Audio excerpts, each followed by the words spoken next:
자, 이제 대체로 국가수가 유병헌 씨가 맞다고 정리를 했습니다만 스멀스멀 타살 가능성의 그림자는 나고 있는 것 같습니다. 특히 유병헌 씨가 누워있는 매실밭, 잔디 쪽 그 풀밭이 일부는 새롭게 노랗게 좀 시들고 아닌 것, 그것 때문에 그런 생각하시는 분들이 있는 것 같은데요. 전문가의 의견을 좀 소개해 드리면서 이야기를 시작해 봤으면 좋겠습니다.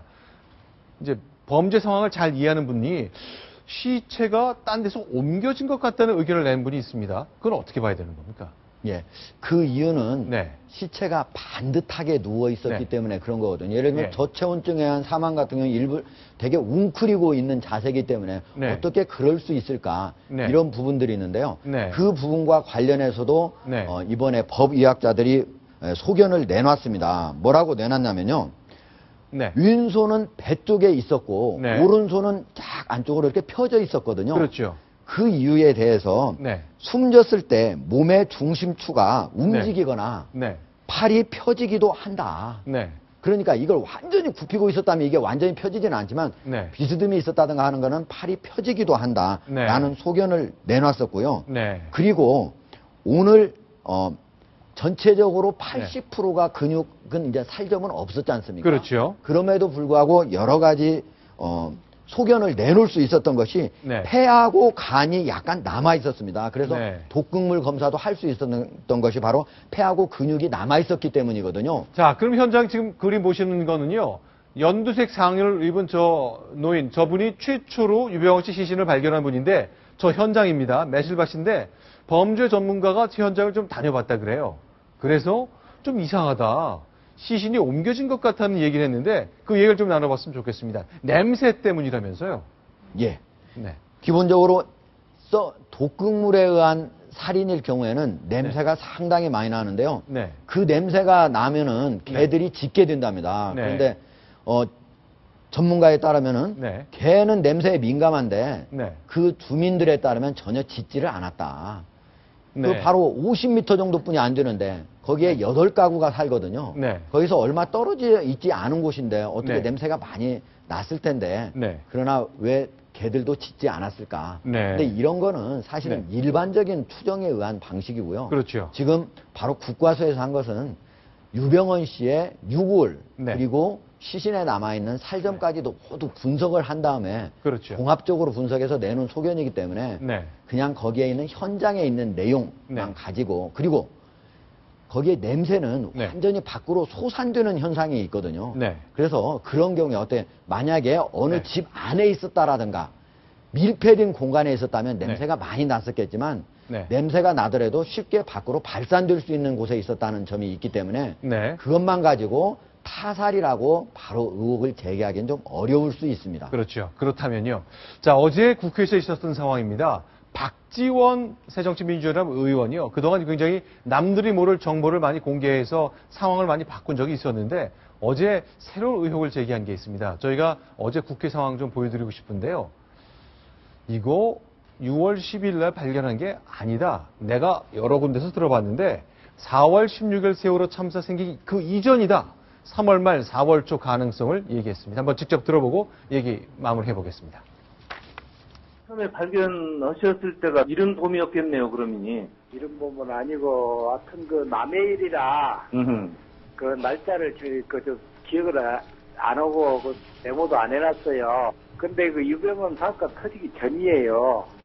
자기 애가 7시 40분에 학교를 가기 때문에 차를 태워주러 나왔다. 사람이 죽어 있다. 어떻게 신고를 하느냐. 이러한 진술을 보면은 9시라고 하는 시간 자체가 틀린다.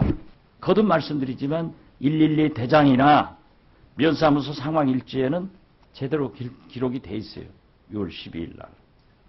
그런데 이 주민들은 아니라는 거예요. 유병헌 사건 전이라는 거예요. 하고 있고 네. 또 그 녹취가 돼 있는 그 주민의 말씀이 네. 있었잖아요. 오늘 그 채널A 기자와 동아일보 기자가 직접 그 주민을 만났습니다. 네, 네. 그분 말씀은 내가 착각한 것 같다. 네. 지방의원과 대화를 하고 있었는데 이 네. 이야기가 서울로 잘못 전달된 것 같다. 네. 이렇게 해명을 하셨습니다. 네. 그리고 경찰에 확인을 해보니까 4월부터 6월까지 순천 일대 변사 사건이 네. 52건이나 있었습니다. 다른 네. 사건으로 착각을 하셨을 수도 있고 네. 이분이 시점을 잘못 알고 계셨을 가능성이 상당히 높은 상황입니다. 네. 사실은요, 어제 박지원 전 대표하고 네. 제가 직접 통화를 해봤습니다. 아, 이 얘기를 직접 했기 통화를 때문에. 해보셨어요? 예.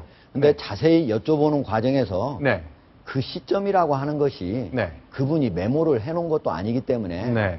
그것이 4월 말은 아니더라도 그럼 5월 초까지 올라갈 수 있느냐 그런 네. 거에 대해서는 그렇게 단정하기가 어렵고 네. 박지원 전 대표도 그 얘기를 했지만 그 부분이 즉 네. 주민의 얘기 이분이 누구냐면 박윤석 씨 그 매실밭 주인 있잖아요. 네. 그분이 시체를 봤는데 이거 어떻게 해야 되지? 그러니까 바로 그 가게 앞에서 만났는데 네.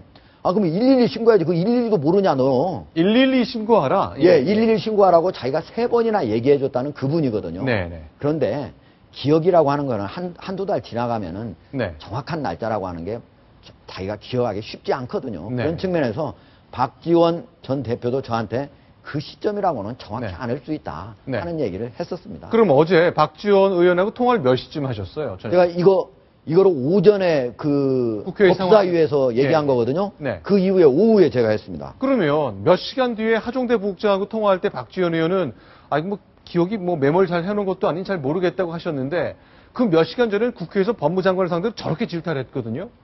이거 좀 이상하지 않습니까? 두 가지가 네. 원래 이제 질타한 것이 하나는 네. 그 발견한 시점, 네. 일자가 어떻게 되느냐고 네. 하나는 9시 6분에 발견했다고 하는데 7시 40분에 애를 데려다 주려고 하기 때문에 네. 7시 좀 넘어서다. 네. 이 두 가지였는데요. 네. 둘 다 제가 보기에는 자세히 제가 네. 본 그 내용으로는 네. 둘 다 그렇게 신빙성이 없다. 이렇게 생각을 하고 그 얘기를 말씀을 드렸더니 네. 박지원 전 대표도 거의 다 동의를 했습니다. 알겠습니다. 그러니까 이런 거죠. 국회에서 장관을 질타한 후 몇 시간 후에 동아일보 부국장 전화를 받고 잘 아닌 것 같다 이렇게 발을 좀 뺀 거거든요. 굉장히 이제 중진 의원이신데 국회에서 지금처럼 굉장히 민감한 시기에 이런 사안을 갖고 의문을 제기하시려면 또 그냥 소문을 얘기한 게 아니라 근거까지 됐는데 좀 사전 검증이 좀 필요할 것 제가 이거 같네요. 박지원 의원도 보실 수 있기 때문에 제가 네. 말씀드렸는데 박지원 의원 자체가 먼저 아닐 것 같다 이렇게 말씀하신 게 아니고요. 네. 제가 전체를 들어보고 그거는 그렇게 신빙성이 없을 것 같다라는 네. 분석에 동의를 어느 정도 했다 이런 취지의 말씀입니다. 알겠습니다. 일단 박지원 의원에게 제보한 분 오늘 동아일보 채널A 기자를 만났을 때 내가 제보는 했지만 좀 착각한 것 같다. 내가 민주당의 새정치민주연합에 직접 제보한 건 아니다. 그러니까 돌아 전달된 것 같은데 착오 같다 했으니까 이건 좀 이렇게 정리를 했으면 좋겠습니다.